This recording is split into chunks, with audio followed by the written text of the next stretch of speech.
أنبئوني بأسماء هؤلاء إن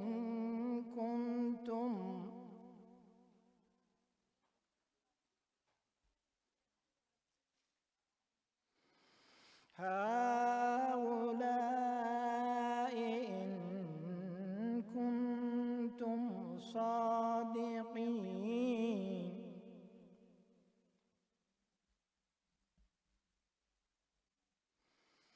قالوا سبحانك لا علم لنا إلا ما علمتنا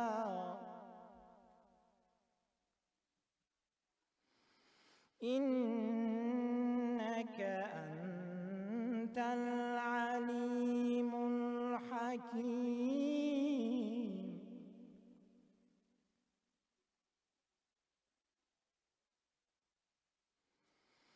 قال يا آدم أنبئهم بأسمائهم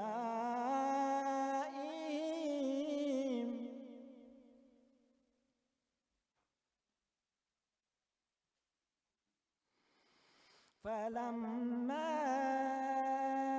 أنبأهم بأسمائهم قال ألم أقل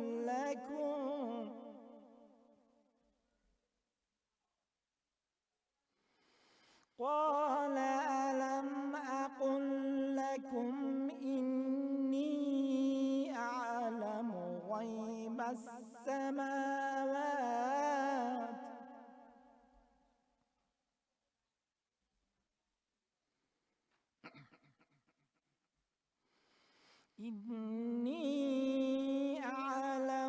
غيب السماوات والأرض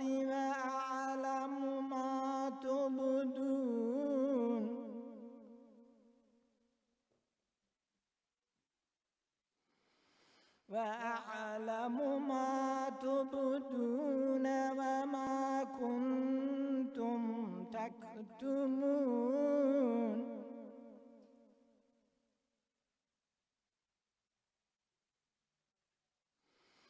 وإذ قلنا للملائكة اسجدوا لآدم فسجدوا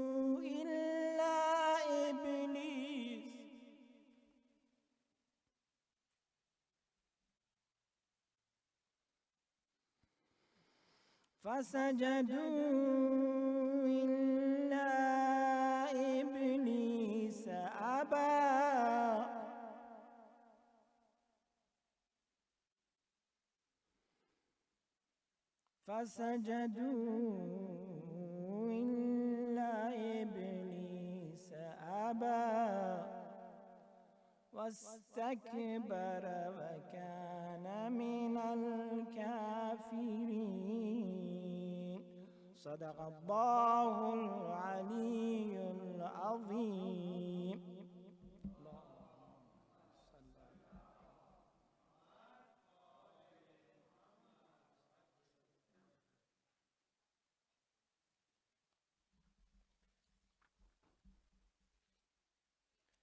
اعوذ بالله من الشیطان اللعین الرجیم. بسم الله الرحمن الرحیم. اوست آن خدایی که همه چیزهایی را که در زمین است برای شما آفرید، سپس به آسمان پرداخت و آنها را 7 آسمان برافراشت و او بر همه چیز داناست. و به یاد آور که پروردگارت به فرشتگان گفت من در زمین خلیفه قرار خواهم داد. گفتند آیا در آنجا کسی را قرار خواهی داد که در آن فساد خواهد کرد و خونها خواهد ریخت، در حالی که ما به ستایش تو تسبیح میگوییم و نام مقدس تو را تجلیل میکنیم. خداوند جل جلاله فرمود من میدانم آنچه را که شما نمیدانید. و با آدم نام همه چیز را بیاموخت و سپس آنها را به فرشتگان عرضه کرد و گفت مرا از نام اینها با خبر کنید اگر راست گویید. گفتند منزه تو، ما دانش جز آنچه تو به ما آموخته ای نداریم، به درستی که تو دانا و حکیمی. خداوند جل و علا شانه فرمود ای آدم آنان را از نام چیزها با خبر کن. پس هنگامی که از نامشان آگاه کرد خدا گفت آیا به شما نگفتم که من اسرار نهان آسمان ها و زمین را میدانم و آنچه را که شما آشکار میکنید و پنهان میدارید میدانم. به یاد آور که به فرشتگان گفتیم به آدم سجده کنید، پس همه سجده کردند به جز ابلیس که سر باز زد و تکبر کرد و او از کافران بود. صدق الله العلی العظیم. صلوات.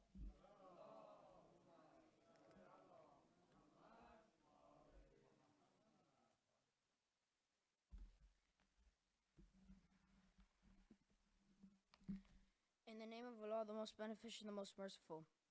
It is He who created for you all that is in the earth. Then He turned to heaven and fashioned it into 7 heavens, and He has knowledge of all things. I am indeed going to set a victory on the earth. They said, will you set in it someone who will cause corruption in it and shed blood while we celebrate your praise and proclaim your sanctity? He said, indeed, I know what you do not know. And he taught Adam the names of all of them.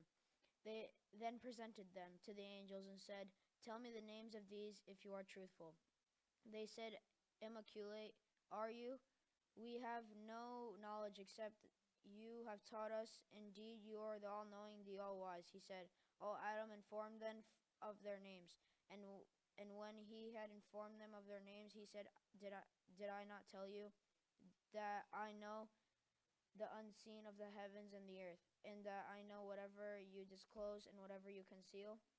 And when we said to the angels, prostrate before Adam, they prostrate but not Ilbis. He refused and acted arrogantly, and he was one of the faithless. Sadaqallahu alayhi wa sallam.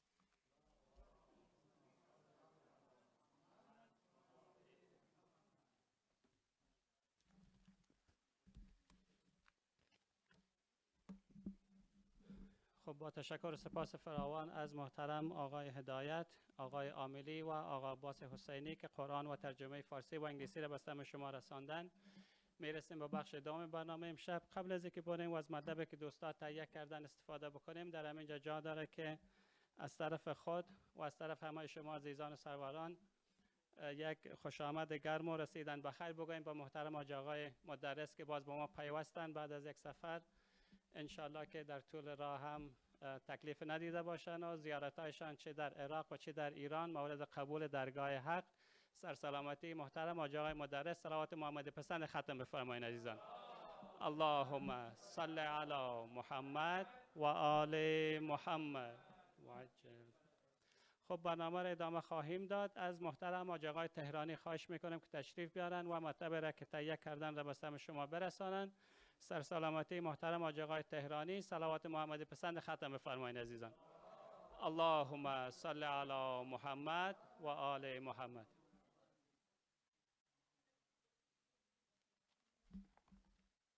سلام علیکم و رحمت الله. امشب یک مقاله‌ای دارم به نام قداست شهید، برگرفته از کتاب شهید از استاد شهید مطهری.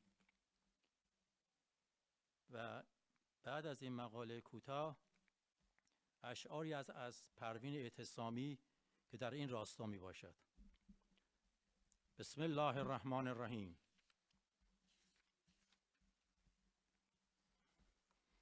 در عرف عام یعنی عرف عموم، یعنی عرف عموم مردم جهان، اهم از مسلمان و غیر مسلمان.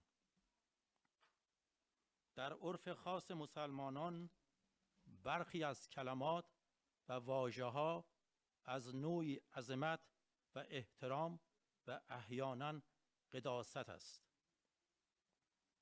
مانند کلمات عالم، فیلسوف، مخترع، مصلح، مجتهد، استاد، دانشجو، عابد، مؤمن، مجاهد، مهاجر، ولی، امام، نبی. از این قبیل کلماتن که بعضی در عرف عام و برخی در عرف خاص مسلمین در زبان اسلام توأم با نوعی عظمت و احترام و احیانا قداست می باشند. در اسلام واژه‌ای است که قداست خاصی دارد. اگر کسی با مفاهیم اسلامی آشنا باشد و در عرف خاص اسلامی این کلمه را تلقی کند، احساس می کند که حاله از نور این کلمه را فرا گرفته است و آن کلمه شهید است. این کلمه در همه عرف‌ها توأم با قداست و عظمت است. از نظر اسلام هر کس به مقام و درجه شهادت نائل آید که اسلام با معیارهای خاص خودش او را شهید میشناسد، یعنی واقعاً در راه هدفهای عالی اسلامی به انگیزه برقراری ارزشها به یکی از عالی‌ترین و راغب‌ترین درجات و مراتبی که یک انسان ممکن است در سیر صعودی خود نائل شود نائل می‌گردد. از نوع تعبیر برداشت قرآن درباره شهدا، از تعبیراتی که در احادیث و روایات اسلامی در این زمینه وارد شده است، میتوان منطق اسلام را شناخت و علت قداست یافتن این کلمه را در عرف مسلمانان دریافت. قرآن میفرماید ولا تحسبن الذین قتلوا فی سبیل الله امواتا بل احیاء عند ربکم یرزقون. گمان مبر شهدا مرده اند، آنها زنده اند، از پیش خدای خود روزی میگیرند. در اسلام وقتی میخواهند مقام کسی یا کاری را بالا ببرند میگویند مقام فلان شخص برابر است با مقام شهید، یا فلان کار اجرش برابر است با اجر شهید. مثلا درباره طالب علم، اگر واقعاً انگیزه اش حقیقت جویی و خدمت و تقرب به خدا باشد و علم را وسیله متاع خود قرار ندهد، میگویند اگر کسی طالب علم باشد در خلال دانشجویی و طلبگی بمیرد شهید از دنیا رفته است. این تعبیر قداست و علو مقام طالب را میرساند. و همچنین درباره کسی که برای اداره خانواده‌اش و عائله‌اش به رنج می‌افتد و کار می‌کند، زحمت می‌کشد، اگر در این راه بمیرد میگویند مانند مجاهد در راه خداست. حالا حق شهید، تمام کسانی که به بشریت به نحوی خدمت کرده اند حقی به بشریت دارند، از هر راه، از راه علم، از راه فلسفه و اندیشه، از راه صنعت، از راه اختراع و اکتشافات، از راه اخلاق و حکمت عملی. ولی هیچ کس حقی به اندازه حق شهدا بر بشریت ندارد. به همین جهت هم عکس العمل احساس آمیز انسانها و ابراز عواطف خالصانه آنها درباره شهدا بیش از سایر گروه هاست. چرا؟ به چه دلیل حق شهدا از حق سایر خدمتگزاران بیشتر است؟ البته دلیل دارد. همه گروه های خدمتگزاران دیگر مدیون شهدا هستند، ولی شهدا مدیون آنها نیستند یا کمترین مدیون آنها هستند. عالم در علم خود و فیلسوف در فلسفه خود و مخترع در اختراع خود و معلم اخلاق در تعلیمات اخلاقی خود نیازمند محیطی مساعد و آزادند تا خدمت خود را انجام دهند ولی شهید آن کسی است که با فداکاری و از خودگذشتگی خود و با سوختن و خاکستر شدن خود محیط را برای دیگران مساعد می کند.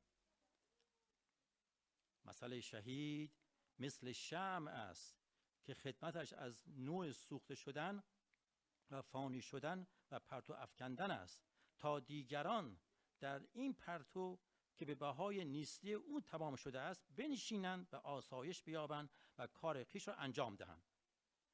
آری، شهدا شمع محفل بشریتند، سوختند و محفل بشریت را روشن کردند.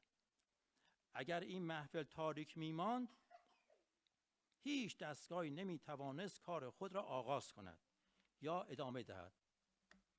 داستان شهید و غیر شهید داستان همان شمع و شاهد است که پروین اعتزامی آن را به نزد درآورده است. بسم الله الرحمن الرحیم. شاهدی گفت به شمعی که امشب، شاهدی گفت به شمعی که امشب در و دیوار مزین کردم. دیشب از شوق نخفتم یک دم، دوختم جامه بر تن کردم. کس ندانست چه سحر آمیزی است، کس ندانست چه سحر آمیزی است. به لباس ساده حریر از نخ و سوزن کردم. صفحه کارگه از سوسن و گل به خوشی چون صف گلشن کردم. تو به گرد هنر من نمیرسی، تو به گرد هنر من نرسی، زان که من بذل و سر و تن کردم. حالا شمع جوابشو میده. شمع خندید که بس تیره شدم، شمع خندید که بس تیره شدم، تاز تاریکیت ایمن کردم. پی پیوند گوهرهای تو بس، پی پیوند گوهرهای تو بست، گوهر عشق به دامن کردم. گریه ها کردم، گریه ها کردم چون ابر بهار، خدمت آن گل و سوسن کردم. خوشم از سوختن خیش، از بوی خوش سوختم، سوختم بزم تو را روشن کردم. گرچه یک دریچه امید نماند، جلوه ها بر درون دریچه کردم. تا فروزنده شود، تا فروزنده شود زیبایی و زرت، جان ز روی دل از آهن کردم. خرمن عمر من سوخته شد، خرمن عمر من سوخته شد، حاصل شوق تو خرمن کردم. کارهایی که شمردی بر من، کارهایی که شمردی بر من، تو نکردی، همه را من کردم. انسان که در روز در پرتو خورشید تلاش می کند و یا شب در پرتو چراغ یا شمع کاری انجام می دهد، به همه چیز توجه دارد جز به آنچه پرتو افشانی می کند. اگر پرتو افشانی او نبود همه حرکت ها متوقف و همه جنب جوش ها راکد می شد.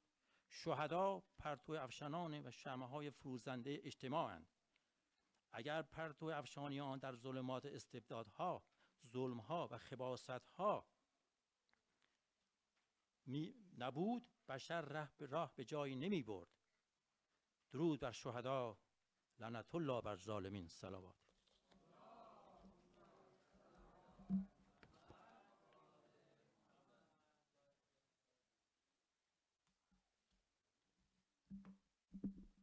خب با تشکر و سپاس از محترم حاج آقای تهرانی و از مطلب زیبایشان، بخش دوم ما هم در اینجا به پایان میرسه. حاج آقا مدرس will the title for his speech tonight is Deviance and Faith. This is a topic that Haj Agha Modarres started back in December, so he's going to elaborate on that tonight as well. But before we listen to speech, our regular usual announcement, please see Brother Zia Amili and make sure that you're up to date with your monthly pledges. Maybe I shouldn't say go and see Brother Zia Amili, I should say go check with him to make sure that you're up to date, because A few nights ago, last time, one of brothers said, okay, I see brothers, yeah, what do you want me to do? I mean, jokingly. So please see him and check with him and see where you're standing with your monthly pledges and try to bring it up to date. God forbid if you're behind, we need your financial support at this point, my brothers and sisters. Or also, if Brother Zia is not here, also you can see Brother Sayyid Razak as well, inshallah. Our Taha Islamic School will be open tomorrow from 9 to 9:30 to 2 p.m. So please make sure that you drop off your student timely. Tonight, please check with them and make sure that they've completed their homework. And when they're coming to school tomorrow, please make sure that they have their school supplies, their notebooks, everything that they need for a school. And also as a reminder, our kindergarten will dismiss at 1 p.m. So please make sure to pick up your kindergarten students. Our next week's program, as usual, will be emailed to everyone on Tuesday. So please check your email. If you don't have our email, if you are not on our distribution list, please go to our website at masjidalrasool.com. You can just Google Masjid Al-Rasool, Simi Valley. We're the first one to come up. Our weekly programs are posted there, and also through our Facebook page at Masjid Al-Rasool, or Masjid Rasool, I'm sorry, Masjid Rasool Facebook page. We're located in a residential area, my brothers and sisters, as usual. I try to do this every night to remind you guys. Please make sure that when you're leaving the masjid tonight, you're not talking loud or laughing loud outside. Please keep in mind that we are in a residential area. All these families around us, these houses, we don't want to bother them as much as possible. And then help us to keep our masjid clean as much as possible. As I mentioned, Ajaga Modarres' title for tonight is Deviance and Faith. This is a title that he started it back in December, and he's going to continue on the same topic as well tonight, inshallah. میریم و از محضر حجت الاسلام و المسلمین آقای مدرس استفاده میکنیم. سر سلامتیشان باز هم صلوات محمدی پسند ختم بفرمایید.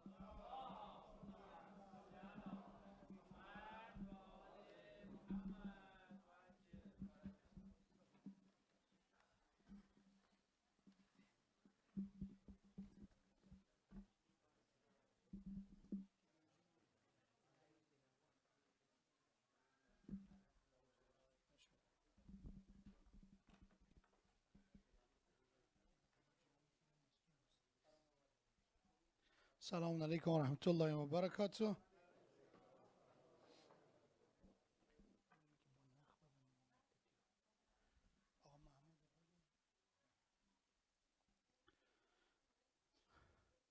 فدانا مولانا وسيدنا رسول الله and his immaculate progeny أهل البيت وسيد الصلوات على محمد وآل محمد. اللهم صل على محمد.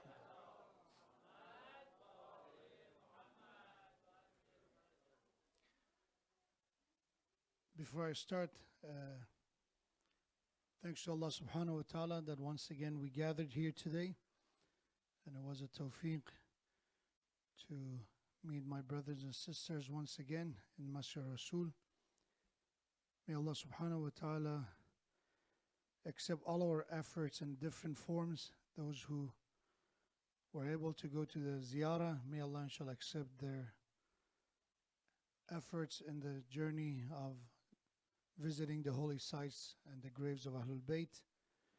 And those of you who stayed in this state and you visit family, you did Saleh Rahim, you did some other good work, may Allah inshallah accept those good efforts as well. And I pray to Allah subhanahu wa ta'ala that all of us will be able to advance in the journey of Iman and inshallah acquire higher status of Iman and higher status of servitude before Allah subhanahu wa ta'ala with sincerity, with dedication, and inshallah with perseverance. And I pray to Allah subhanahu wa ta'ala for the well-being of the Muslim Ummah. Let's recite another salawat ala Muhammad wa ali Muhammad.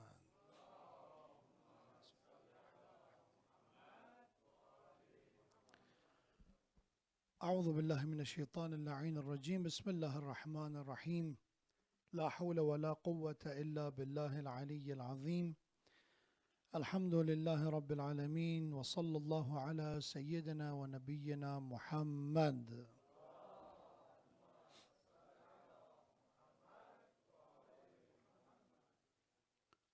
وعلى أهل بيته الطيبين الطاهرين المعصومين المكرمين الهداة المهديين،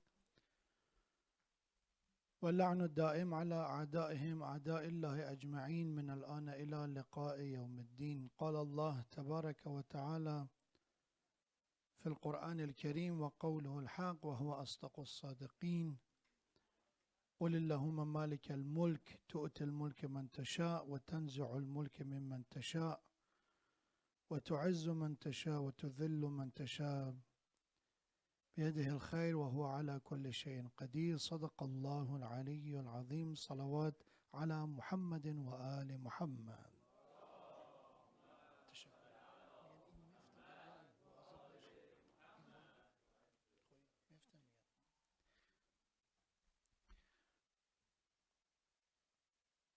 A topic that we started a while ago, if you remember last time in 2019, was a topic that I think it's necessary because since the beginning of faith, since the beginning of revelation, there's always this struggle to make sure that we are receiving the proper message without any addition, without any alteration. We make sure that what we get in the name of God is actually from God. That people did not add their own intuition and opinions to it. That's why we have warnings of Allah subhanahu wa ta'ala in all the holy scripts regarding this issue. And that is the issue of deviance. Inhiraf. Deviance is that when people, for different reasons, they lose the straight path, Sirat al-Mustaqim, and they end up following a path, assuming and thinking that this is the right path. This has been caused by people's ignorance. It's been caused by deviant people, oppressive rulers, tyrants, shaitan, and so on and so forth. We can make a list of the causes that led to people's deviance. And Islam is no exception. There's a belief that unfortunately with the straight path comes the possibility of deviance. And we've been discussing different reasons and how to look for a form of vaccination and immunity from deviance. We've been discussing it. If you did not follow, if you forgot, or if you did not participate during those programs, you can look it up online and hopefully you can catch up, so for me to avoid repeating everything once again. But one thing for sure we can say is ignorance plays a big role in deviance. Jahl. Ignorance is not knowing, by the way. When you call someone ignorant, when you should, by the way, you shouldn't call someone ignorant. But when we talk about ignorance, people usually think, oh, this person didn't know. They didn't know. But there's different layers, different levels, different forms and types of ignorance. And the one we're talking about usually is about people who actually know. They know right from wrong. But they end up changing the direction, stopping following the right path, not because they don't know, it's because of their desires, it's because of their appetite to look for a shortcut in life, including their faith. And it's more appealing to their ego and to their nafs as well. That's why when somebody starts a cult, people go and follow the cult rather than a normal way of doing things. It's not because it's a right path, it's because it has that appeal, that attraction. And same thing is about today as well. You'll see people give you all these weird suggestions and advice that, okay, this is the best way to get a good grade. In my time, it was not as common, but I've heard people taking caffeine pills, doing weird stuff in the name of studying better, getting better grades. It's not that people don't know that, anything that is not normal, if something causes sleeplessness for a long period of time, is not going to be a healthy option. But it's appealing, right? It's don't study, but the last, when it comes to the final weeks, 2 weeks, just take this pill and you'll be fine. By the way, don't. It's dangerous. You should know better. You can ask doctors to tell you the dangers of it. But I did not know that is that common among people. One of the causes that I want to discuss tonight that is about deviance in faith, which is a big one, is a word that the simplest translation is confusion.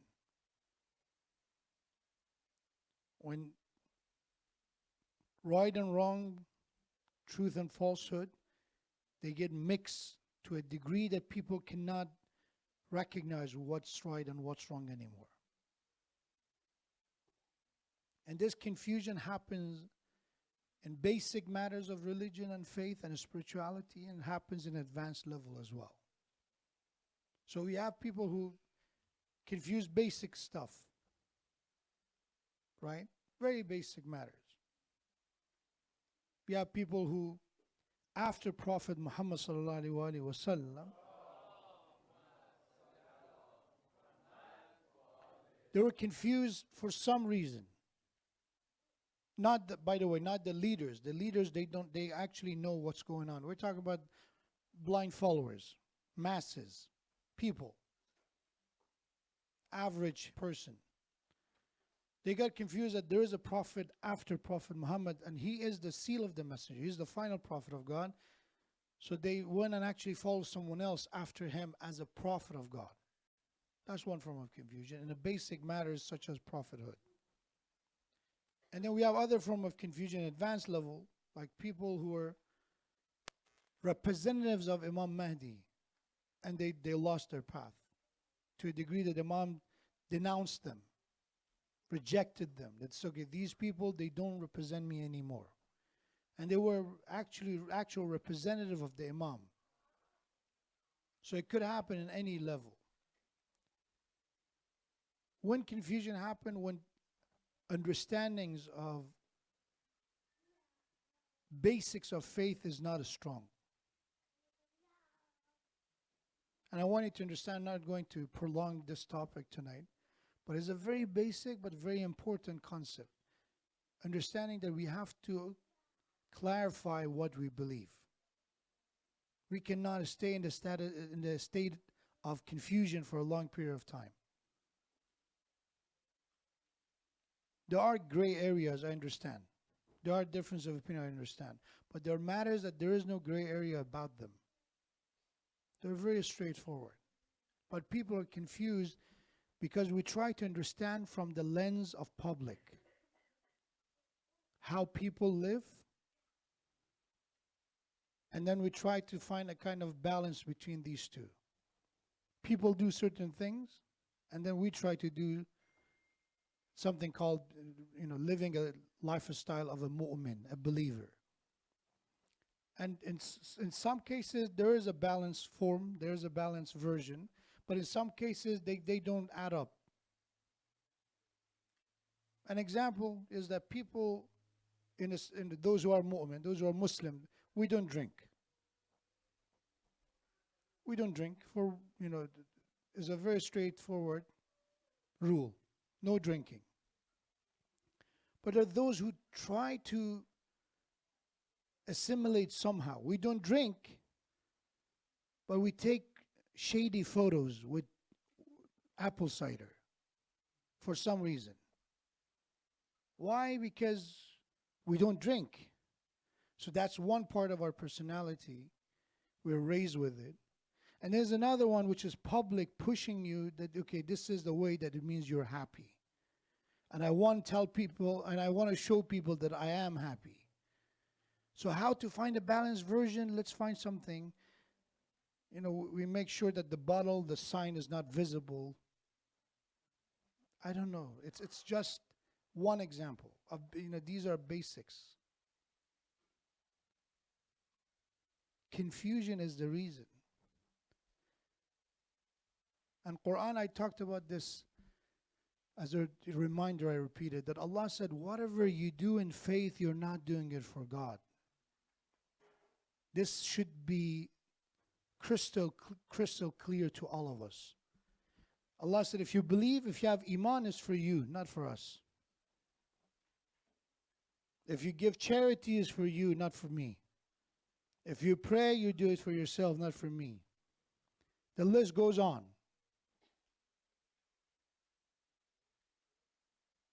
If I would just list the verses that Allah said this, that the context, the message is that whatever thing that you do it in the name of God, we're saying qurbatan ilallah, I do it to get closer to Allah, including praying, fasting, giving charity, pilgrimage, ziyarat, salih rahim, visiting your parents, honoring them, all that, Allah said, ultimately you're not doing it for me. You don't add anything to me. I'm self-sufficient, I'm omnipotent, I'm capable of doing anything, so I don't need any of that. You need it. So it should be crystal clear. It's like to children, at the young age, you tell them, I tell you this is the rule. And 7-year-old, they don't understand, you know, oh, you have to sleep early and wake up the next day because you tell them, I told you you have to be asleep at this time. They're 7-year-old.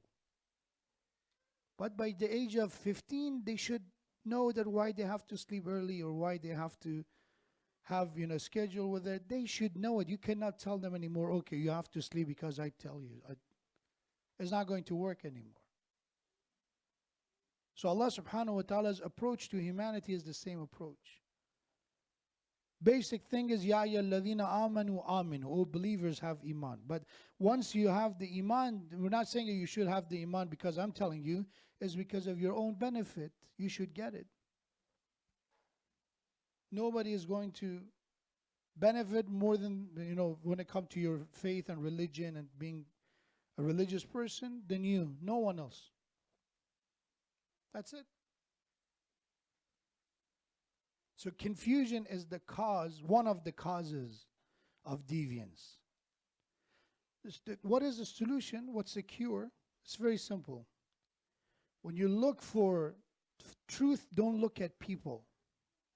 You will be confused. If you look at Sheikh Modarres, how I talk about the truth and how I live the truth, and then you look at someone else and someone else, you will be confused forever. Right? For example, I remember when people talk about halal meat, right? So, but Sheikh eats from this restaurant, right? But the question is, in Islamic law, when a Sheikh eats from this restaurant, does that mean this place is halal certified? Is it? Yes, probably yes, but Sheikh should, you know, his due diligence, he made the research. But Islamically, that's not enough. The salesman has to be a Muslim to tell you it's halal and that's it. That's what the rule says. That's the condition. But if you just go with people, that's the problem. That's what happened with a lot of English speakers, by the way. People, they place their faith in the person. If this guy does it, if this guy says it, it should be the end of it. No more question. The only people that we have that kind of submission is permissible is Rasulullah and his family. Allahumma salli ala Right? Ahlul Bayt of the Prophet and Prophet are the only ones that they deserve that absolute inni silmun liman salamakum. That comes to them. Anyone else is a relative concept. It's not to disrespect anyone, it's to avoid deviance. Because when it comes to people, there's a possibility of deviance. And let me finish with one more. And then inshallah I give a hadith and finish with the hadith. one of those confusion is that people don't understand Islamic concept. We heard something, but how we define it is not clear. It should be very precise when we talk about some of this, we call spiritual diseases, or when it comes to what we consider forbidden, haram, prohibited. Salaam alaikum wa rahmatullah. We should know about that. So for example, one of those words is nifaq. If I ask what nifaq and who is munafiq, I promise you that our definitions, everyone here, will not be the same. That's why when somebody does something that we, based on our definition, it seems hypocritical, we call that person munafiq. Right? But if you know the proper definition of munafiq and hypocrisy, nifaq, you will not fall into that issue. One example of that is the enemies of Imam Ali, Khawarij. Kharijites, and they have names. They're a group of people. They're super. There are so many, description for them. They are closed-minded. Their interpretation of religion is very literal. And there's someone who don't accept anyone's opinion except theirs. So they are the people who came unto Imam Ali alayhi salam, to Imam Ali, and called him a sinner. And they said he has to repent for God to forgive him, and then we will follow him. So this is what Khawarij actually, their biggest step toward deviance took place. When they don't even understand what is the meaning of a sinner. They don't even have a proper understanding what a sin is. In their mind, Imam Ali is a criminal. He committed the greatest sin. But if you go to the Islamic text and you understand what is the meaning of sin and what are the list of greatest sin, you understand that it never happened. It even has nothing to do with Imam Ali alayhi salam. But they were looking for somebody to blame, and why not Imam Ali alayhi salam? Why not him? Usually a lot of people, even in our time, when we make mistakes, who we blame for our mistakes? Usually as a human being, it's very rare that people, they have that introspective that they say, okay, I have to go back to my bad judgments, bad decisions, bad time management. No, it's not about that. It's my parents. It's their fault. If they would have done this and this and this and this, I would have been, great. Khawarij mentality was similar. They made bad decisions. They fought in the wrong war. They chose the wrong side. And then at the end of it, they decided to blame Imam Ali for it.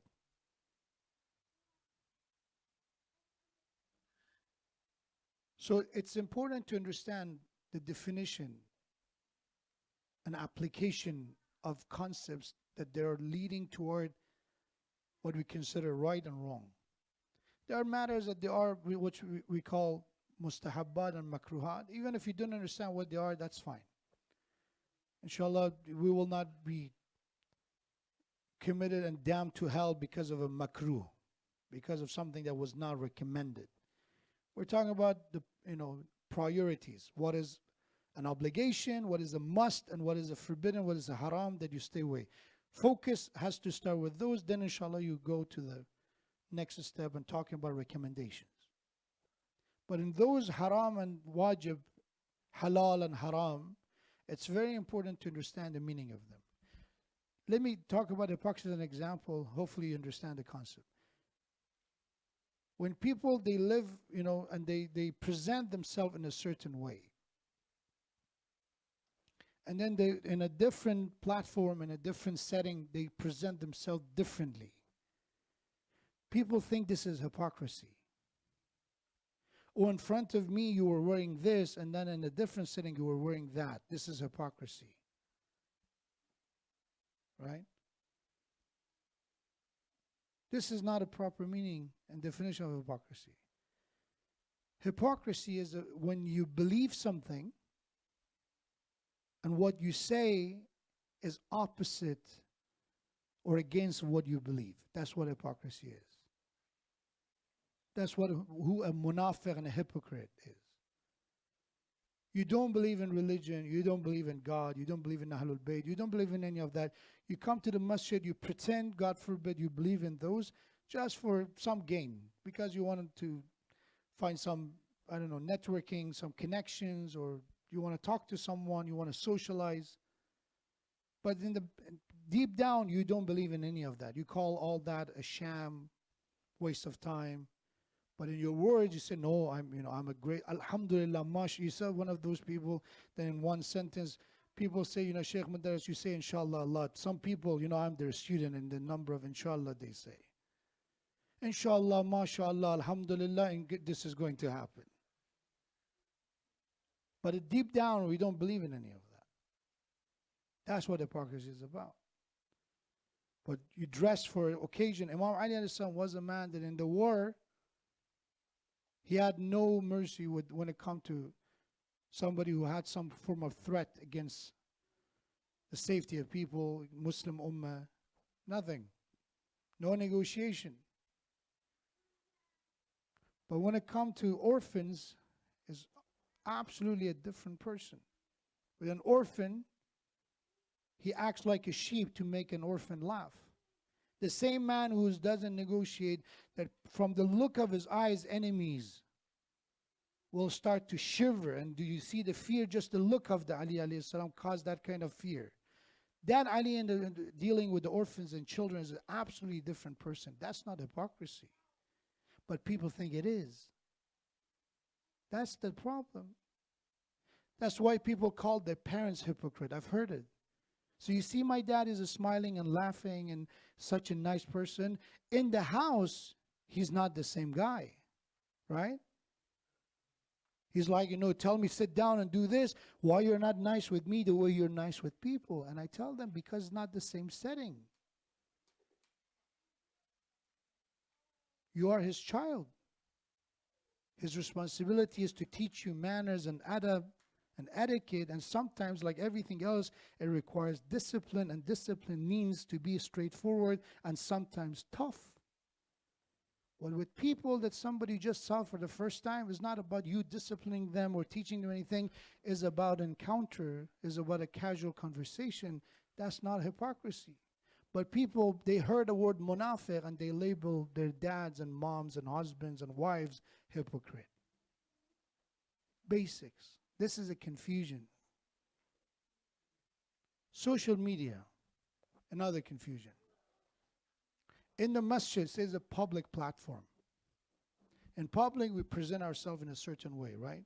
We don't say everything. We don't dress the way, probably we will dress in a different setting. Salawat ala Muhammad wa ala Muhammad.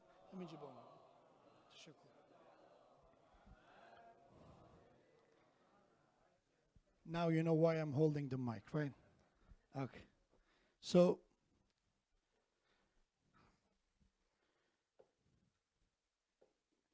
people think that, because in a public setting you act this way, and then you have a personal space.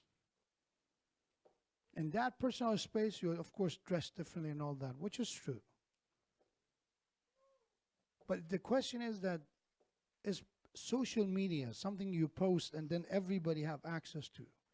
Because then you have a private account and then you have the public account and all those different settings and preferences. We can play with words and we can say it's a modern world and we can say all these other things I've heard so many times.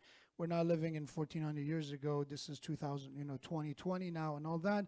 But ultimately is about how you present yourself in a public setting. In your own private space and, life, the way you are, dressing and acting, that's something. But in public, we know in a masjid I should not act like this. One of those misunderstanding, confusion is that social media is different. The answer to that is not. What you post online for the world to see, it is as public as something that we do in the middle of the masjid. It is. I don't have a social media outlet myself, means I don't have Instagram or Facebook. But it doesn't mean the rest of the world don't have it either. So it's important to understand the definition of what's right and wrong. And if you go based on what people do, you always will be confused. You will be. I've said this tens of times. I'm going to say one more time for those who didn't hear. And a reminder and review for those who heard. In the battle of Jamal, the battle of Camel, both sides are Muslim, both sides are companions of the Prophet, both sides are very close to Prophet. One side you have Prophet's wife, Prophet's companions. One side you have Prophet's son-in-law, the Caliph of Muslims, Imam Ali alayhi salam.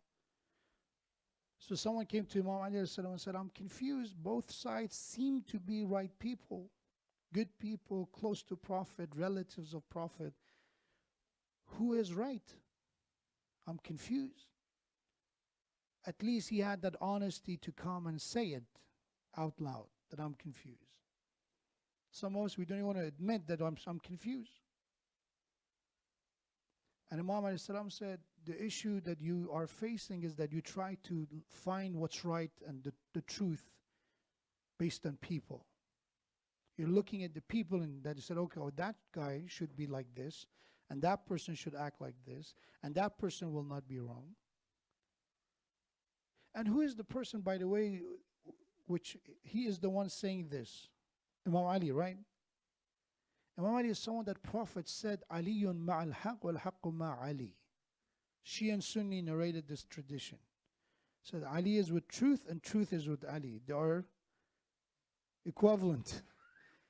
But with this person, because he didn't get that, so now you have to teach them something different. If somebody knows Ali, then you're not confused. You just know what Prophet said about him. You look at him, you look at who he is and who he was, and then you don't have any confusion. But for him, Imam said, go and find what's truth, not the people.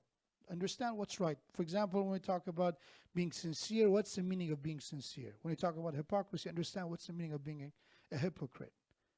Understand falsehood and truth, haqq and batil, then you will know the people of truth, the truthful. You will find them. So start, the other way around. Don't look to people and find truth with them. Find what the truth is, and then you will find the people. In other words, if you know what the truth is, you know which side to pick. And that is something you will be able to use in every aspect of your life. When you want to get married, you will not be confused who's the right person. Why? Because if you know what the truth is, you will be able to be a better judge for the character of the person. Rather than looking at the photo, in the photo they have a, if it's a girl, if it's a boy, they act in the photo, right? It's an Eid day, I'm standing with my hijab, right? Or one of those selfie in the middle of prayer moment, right? People's profile changes, right? If it's a Muharram, the profile is very different if it's a New Year. It's two different people. You think somebody hijacked the account, right? And you say, oh, but Sheikh, you just said it's not hypocrisy. They're just, looking at the occasion and they're dressing for the occasion. That's fine, but as long as your principles are not undermined. Again, that going back to understanding what truth is. It's fine to act different in different situations, but not to a degree that they are, questioning your previous statement. Right? You can't. You can't say, I don't drink and I drink. You can't take a photo. I'm in Hajj and alhamdulillah performing Hajj, and then 6 months later, I'm drinking in the bar and this is the occasion I'm drinking for. Why? Because they're undermining one another. They're not from the same type. So hopefully, inshallah, that would be enough for tonight. If you want to get it, hold of what I said in general. One of the reasons, one of the factors leading to deviance is confusion. And confusion happens when people don't have proper understanding of the basics of their religion. And I said, put your focus on understanding the principles of your faith. We have people who came to scholars and they presented their iman. One of the ziyarat that we were lucky enough to go to was ziyarat of Abdul Azim Hassani. Abdul Azim Hassani is one of the grandchildren of Imam Hassan al-Mujtaba alayhi salam. He's buried in the city of Ray, which is close to modern day Tehran, part of it. And he's someone who met and narrated tradition from 4 Imam. So some say Imam Musa ibn Ja'far, Imam Riza, Imam Muhammad al-Taqi, and Imam Hadi. So this person, we have that he came to Imam Hadi and he presented his faith. He's a narrator of hadith. He's a well-known Sayyid that is 3 basically generation after Imam Hassan al-Mujtaba. But he came and said, this is what I believe. This is the way I believe in God. This is the way I believe in the unseen. This is what I believe about the day of judgment and death. Tell me if I'm right or not. You're my Imam and I want to present my faith to you. And Imam approved of his belief. The tradition is available. Maybe inshallah one day I can read the hadith of how he presented and how it was approved. Sometimes we have to do that too. We have to present our faith to make sure that our understanding of basics are right. If my definitions is all over the place, today I believe in this way and tomorrow, I'm not saying you have to be rigid. I'm not saying you should not change. You have to, inshallah, get better, all of us. But the foundation has to stay the same way. May Allah subhanahu wa ta'ala give us the tawfiq to preserve our iman, to advance in the stages of iman to a degree that we start enjoying and tasting the pleasure of iman. As Imam Sajjad alayhi salam, Imam Zain al-Abidin alayhi salam, he makes one of the dua of Imam Sajjad is this, that Ya Allah, help me to taste the sweetness of your worship and your servitude. That, I advance to a degree that I'm not praying and I'm not obeying God because I have to, because of fear, rather than I'm doing it because I'm having fun. I'm enjoying every step of the way. It's a pleasure. And that was the purpose. The purpose is that the connection between us and Allah is a connection of a lover. That's the way true awliya Allah, the true believers, they reach this status. That they pray not because they have to, is because they want to. Because they need to.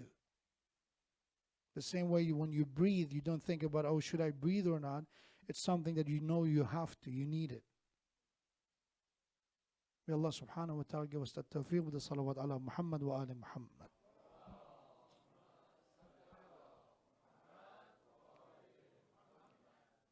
It will be in Farsi, but I give you the understanding of what it is. It's a tradition that Hazrat Fatima came and asked Prophet,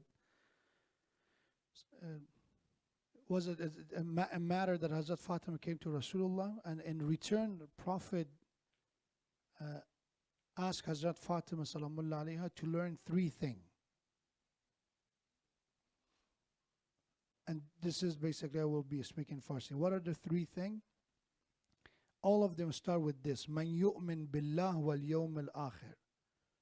So remember, Hazrat Fatima is the one who's receiving this message, the one who's saying is Prophet. And all the 3 points that Rasulullah is teaching Hazrat Fatima start with this: Man yu'min billah wal yawm al-akhir.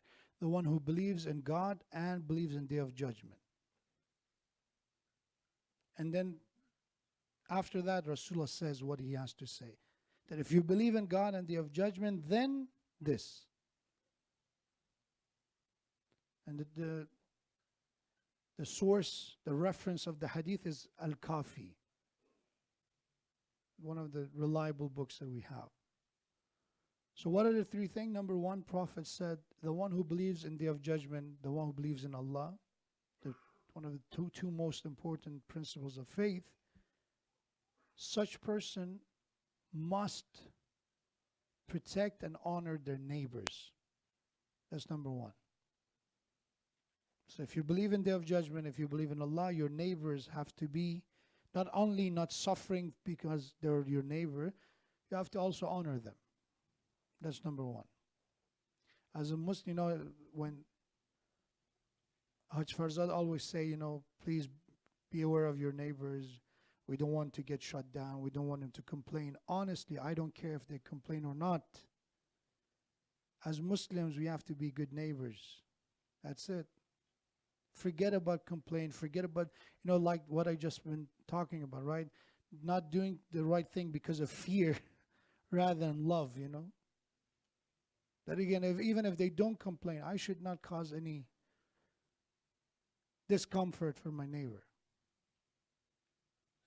That's number one, Prophet said. If you believe in Day of Judgment and Allah, your neighbor. A tradition of the Rasulullah says, the honor of your neighbors is equivalent of honoring your mother. That is the equivalent.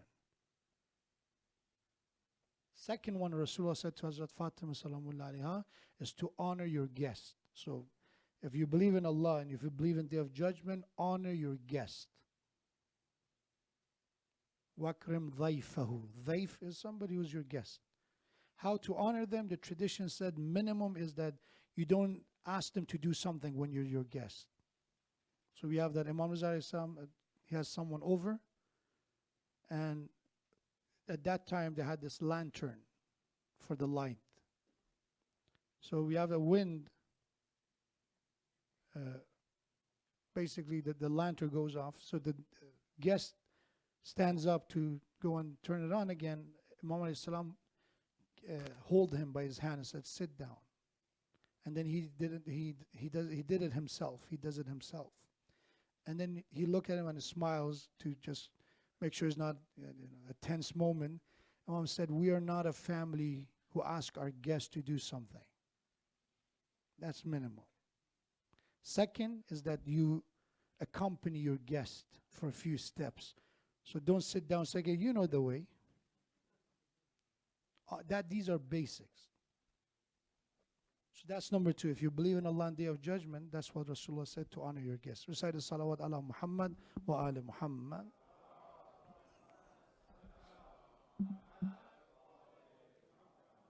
And the last one, Imam alayhi salam says, recite another salawat ala Muhammad wa ali Muhammad.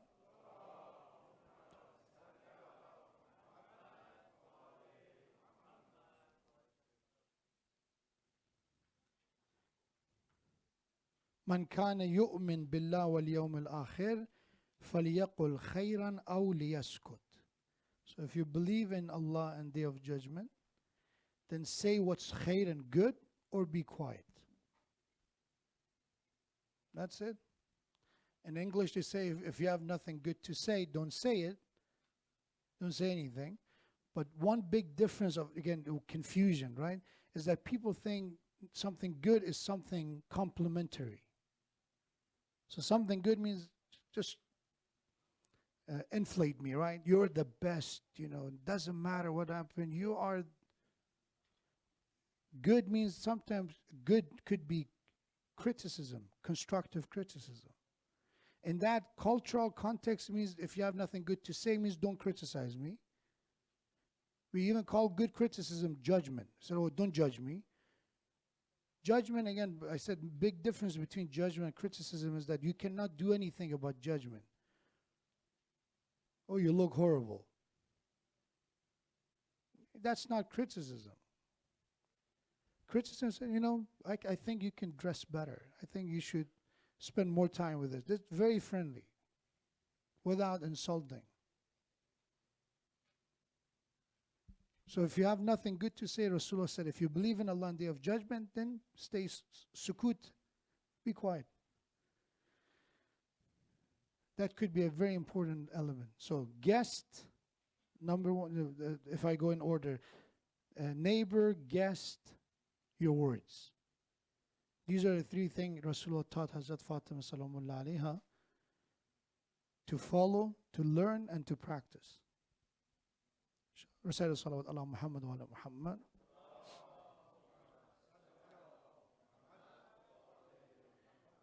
امشب شب اول است در سال 2020. خواستیم یکم تازه گرم بشین. از هفته بعد طولانی تر فارسی صحبت خواهم کرد، ولی امشب چون شب اول است خواستیم که شما انشالله خیلی صحبت ما طولانی نشه. حدیثی رو که ترجمه‌ام خیلی مختصر بکنم. حدیثی است که حضرت فاطمه سلام الله علیها آمدن نزد پیامبر از یک مسئله ای صحبت کنن. پیامبر به حضرت فاطمه 3 تا نکته فرمود دخترم اینها را یاد بگیر و بیاموز. هر 3 تا هم با یک جمله شروع می شود که میفرماید به حضرت فاطمه پیامبر خدا میفرماید. حدیث رو هم امام صادق نقل کرده است. نقل از امام صادق که پیامبر به حضرت فاطمه زهرا سلام الله علیها فرمود دخترم من یؤمن بالله و الیوم الاخر، اگر کسی به خدا و روز قیامت و روز جزا ایمان دارد، اول فرمود لا یؤذی جاره، همسایه خود را اذیت نکند. اگر کسی همسایه را اذیت کرد به این معنا که ایمانش به خدا و رسول و روز قیامت مشکل دارد. یک روایت دیگه هم که بگم در مورد اهمیت این، یک کسی آمد نزد پیامبر، یکی از اصحاب، یه مسلمان از مسلمان دیگری گله کرد که یا رسول الله فلانی همسایه ماست، از او که خیر به ما نمیرسد هیچی، ما از اذیت او هم در امان نیستیم. حضرت به اندازه ناراحت شد، فرمود امام علی علیه السلام، سلمان و ابوذر. در روایت از مقداد را هم حضرت فرمود. 4 تا از بزرگترین اصحاب و یارانش رو صدا زد، فرمود برید داخل مسجد در مدینه، بلند این رو صدا بزنید، جار بزنید. چه بفرمودید که چه بگوین؟ فرمود بگویید لا دین، دین ندارد، لا ایمان، ایمان ندارد کسی که همسایه او از اذیت او در امان نباشد. حالا همسایه میخواد یهودی باشد، گبر باشد، هر چه باشد، همسایه ایمان براش شرط نشده است. برای همین است که همسایه یهودی پیغمبر داشت که اذیت او رو تحمل میکرد. این یک. دیگه حالا چقدر بگیم؟ همسایه هم این نیست که فقط آزار ندیم، بلکه ما داریم از حق همسایه این است که اگر او اذیتم کرد شما تحمل کنید. یعنی از طرف شما حقی ضایع بشه ولی از طرف او حقی زائل نشود. این دین ماست. حالا میتونیم 1000 تا توجیه و بهانه بیاریم یا نه، ولو این که میگم به خاطر کار خیر باشد، ولو به خاطر کار خیر. اگر ختم قرآن منزلتون میگیرین، اگر مهمانی دعوت میکنین، کار خیره دیگه، صله رحم است، ختم قرآن است، مجلس برای سید الشهدا است، هر نیت خیری هم هست، همسایه اذیت نشود. آقا جلوی درایو او نباید پارک بکنین، ولو که تیکت هم به شما ندن. چرا؟ چون تیکت وقتی میدن میگه از ترس خدا نیست، از ترس پوله. ولی وقتی تیکت ندن بازم از خدا آدم به ترسه، همسایه نمیذاره اذیت بشود. بعضی میگه آقا اینا خب شبای پارتیشون صداشون بلند است و ما چیزی نمیگیم. شما از حقت خواستی بدی، این نمیدهد فرقی نمیکنه. اجازه بگیریم اگه قرار است حقی از اونها باشه. نه به این معنا که آقا جون خب یه وقت از خیابون جاده است ربطی به کسی نداره، شما کارت انجام بده. اما یه وقت از حق اوست، جلوی خانه اوست، جلوی درایوی اوست. یک. دوم، پیغمبر خدا فرمود به حضرت فاطمه زهرا من یؤمن بالله و الیوم الاخر اکرم ضیفه. هر کس ایمان دارد به خدا و روز قیامت مهمان خودش رو احترام کند، مهمان نواز باشد. گفتم مهمان نوازی حد اقلش این است که انسان مهمان رو به کار نگیرد. داخل خانه ما خودمون افتخارم بکنیم، حاج آقای فلانی باشیم. آقا اصلا آیت الله بودن، با دست خودشون چای گذاشتن جلو مهمان. فرق نمیکنه کی باشیم. از امیرالمومنین علیه السلام که بالاتر نیستیم، که حضرت پدر و پسر آمدن خانه امیرالمومنین، حضرت پدر جلوی پدر پذیرایی کرد، دست مهمان را حضرت اون زمان حالا رسم بوده دست میشستن، می آوردن آب می آوردن دست رو بشورن. الان هم بعضی قدیمی ها جایی هستن که انجام میدن. حضرت امیر آمد دست پدر رو بوسید، فرمود به خاطر اینکه جایگاه پدر و فرزند باید فرق کند، من دست پدر رو میشورم، حسن جان تو دست پسر رو بشور. وقت ما آرمون میاد یک کفش جلو مهمان بذاریم، حاج آقای فلانی برای چی رفتیم دیگه؟ 4 تا عروس داریم، 5 تا داماد داریم، داشته باشیم. اکرم ضیف و مهمان نوازی از سنت‌های پیامبر است. مهمان رو به کار نگیریم، مهمان رو بدرقه بکند آدم، چند قدم ثواب در دنبال او برود. بعضی از سنت است، اینو باز درست مسئله فرهنگی است. از ما داریم که در قرآن وقتی حضرت ابراهیم علیه السلام مهمان آمد براش، همون ملائکه‌ای که آمدن خبر به دنیا آمدن اسحاق رو به او بدهن، حضرت فرمود، قرآن میگه حضرت ابراهیم غذا رو آورد نزدیکشون، غذا رو آورد پیش مهمان. اینی که ما الان امروزه خب اکثر ما این کارو کردیم، ما مهمان میره غذا بیاره، حرام نیست ولی لحاظ فرهنگ قرآنی باید برعکس باشه، غذا باید پیش مهمان بیاد. حالا چجوری کار رو انجام بدیم میگذاریم به خلاقیت عزیزان. مثلا به جای اینکه برن سر میز بذارن، سر سفره بگذارن خودشون بگیرن، ولی بازم حرمتی ندارد، چون روایتش هست که غذا رو به مهمان بیاره، مهمان نرود دنبال غذا. و سومین و آخرین هم که بازم پیامبر خدا به حضرت فاطمه زهرا فرمود، کسی که ایمان دارد به خدا و روز قیامت، کلام و حرفی که میزند خیر باشد و یا ساکت باشد، این کسی است که مؤمن حقیقی به خدا و روز قیامت است. گفتم حرف خیر هم فقط حرف تعریف نیست، میتونه حرف انتقاد هم باشد. آدم عیب یک نفر رو محترمانه به او بگوید، این شر نیست، اینم خیر است، به شرط اینکه محترمانه باشد، سازنده باشد، که انسان عیب کسی را میگوید عیبی باشد که بتواند اصلاح بکند. بعضی وقتا عیب جویی شده است، این نیست که انتقاد باشد. مثلا یه نفر 10 سال پیش یک اشتباهی کرده است، الان نمی کند، ول نمی کنن دنبال طرف رو.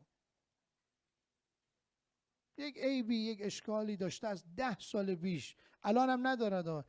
شما همونی بودی که فلان کار رو کردی. بنده خدا میگم الان 40 سالشه، 10 سالگی بچگی کرده، کودکی کرده، خرد بوده، کوچک بوده، خانه از پیش او مثلا آتش گرفته، تو همونی که خانه آتش میزنه. بابا بنده خدا 10 سالش بوده. زخم زبانهایی است که میماند، این اسمش عیبجویی است. انتقاد این است که عزیزم، برادرم، خواهر من، این کار رو انجام بدی بهتر است، اگر دوست داشته باشی برای صلاح خودت، برای آینده خودت. این میشه انتقاد، زخم زبان نباشد درش. این میشه کلام خیر. کلام خیر هم تعریف است هم انتقاد به جاست. و فرمود اگر چیزی بر خیر نداریم سکوت کنیم. بعضی وقتا ما میگن اگر ساکت باشیم، مردم فکر میکنن ما زبون نداریم. من اینو از یک نفری باور کنید، من فکر نمیکردم بعضی چیزها رو، الحمدلله ما روز به روز خود ما هم سراسر جهل هست، ولی یه چیزها رو هم یاد میگیریم که باور کنیم نه در حوزه یاد گرفتیم، نه در دانشگاه یاد گرفتیم، نه در پانتون، هیچ جای اینا رو یاد نمیدن، فقط باید بشنوی. الحمدلله یک چیزایی شنیدیم، نمیدونم مفید است یا نه. یک کسی، ما رو همین موضوع، شبیه همین موضوع زبان صحبت میکردیم، آمد بعد از مجلس شخصی و خصوصی گفت آقا این حرفایی که شما میزنید برای کتابا خوبه. گفتم چطور؟ گفت نه آقا در زندگی واقعی جوری نیست. گفتم یعنی چی؟ گفت نه بعضی وقتا باید یه حرفی رو بزنی مردم حساب کار دستشون بیاد که تو ساکت نیستی، که اگر خیلی هم ساکت باشی مردم نمیدونم سوء استفاده میکنن، بهره برداری میکنن، باید حرف بزنی. گفتم عزیز من، اگر حرف خدا و پیغمبر است، با حرف زدن تو آدم سوء استفاده گر جایی نمیره، با حرف نزدن تو هم تو خودت که تصمیم نمیگیری کسی اجازه بدی از تو سوء استفاده کنن. گفت نه آقا انشالله یاد میگیریم، بزرگ میشی یاد میگیری. حالا اینو چند سال پیش گفته، هنوز که هنوز ما یاد نگرفتیم، حالا ببینیم کی یاد میگیریم. انشالله که این سه تا نکته‌ای که از پیغمبر خدا به حضرت فاطمه زهرا سلام الله علیها به یادگار مانده است، من و شما هم آویزه گوش بکنیم و اگر ایمانی هم هست، ایمان باید خودش رو در عمل ما، در رفتار و کردار ما، در همسایه‌داری ما، در مهمان نوازی ما، در حرف زدن و سخن گفتن ما، این ایمان به خدا و روز قیامت خودش رو نشان بدهد و انشالله که این چنین باشد. دعا میکنیم خدا توفیق عملش رو، توفیق پیروی از اون رو به همه ما عنایت بگرداند. خدا به آبروی حضرت فاطمه زهرا که نزدیک هم میشیم به ایام فاطمیه، همه ما رو از زمره پیروان حقیقی پدر بزرگوارش حضرت رسول اکرم صلی الله علیه و آله و سلم و فرزندانش اهل بیت معصومین علیهم السلام قرار بدهد. اللهم صل علی محمد و آل محمد و بارک علی محمد و آل محمد وارحم محمد و آل محمد که افضل ما صلیت و بارکت و ترحمت علی ابراهیم و آل ابراهیم فی العالمین انک حمید مجید. پروردگارا خداوندا گناهان ما ببخش و بیامرز، تا ما را نیامرزیده از این دنیا مبر، عاقبت امر ما، خانواده و نسل ما ختم به خیر بگردان، فرج مولا و آقامون امام زمان نزدیکتر بفرما، ما رو پیرو حقیقی قرآن و پیغمبر آل پیغمبر و امام زمان ما قرار بده. خدایا خداوند جوانهای ما، مرد و زن ما، پیر و جوان ما در مسیر صراط مستقیم و هدایت ثابت قدم قرار بده. پروردگارا رزق روزی واسع و حلال نصیب ما بفرما. پروردگارا اموات ما، گذشتگان ما، اسیران خاک، ذوی الحقوق ما، هر کسی که عزیزی از دست داده است، پدران و مادرانی که در قید حیات نیستند، پروردگارا غریق رحمت و مغفرت بفرما.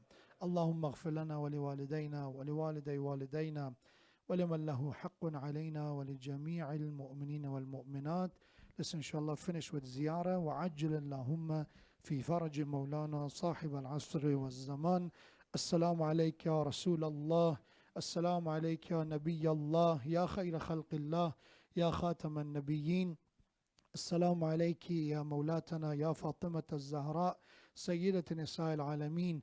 السلام عليك يا أمير المؤمنين ويا إمام المتقين علي بن أبي طالب. السلام عليكم أيها الحسن والحسين سبطي نبي الرحمة والسيدي شباب أهل الجنة. السلام عليك يا علي بن الحسين زين العابدين. السلام على محمد بن علي الباقر. السلام على جعفر بن محمد الصادق. السلام على موسى بن جعفر الكاظم. السلام على علي بن موسى الرضا المرتضى. السلام على محمد بن علي التقي الجواد. السلام على علي بن محمد الهادي النقي. السلام على حسن بن علي العسكري الزكي. السلام على الحجة بن الحسن القائم المهدي عجل الله تعالى فرجك وسهل الله تعالى مخرجك وظهورك صلوات الله عليهم أجمعين. السلام عليكم يا أهل بيت النبوة ورحمة الله وبركاته. أعوذ بالله من الشيطان الرجيم. بسم الله الرحمن الرحيم. إنا أعطيناك الكوثر فصل لربك وانحر إن شانئك هو الأبتر.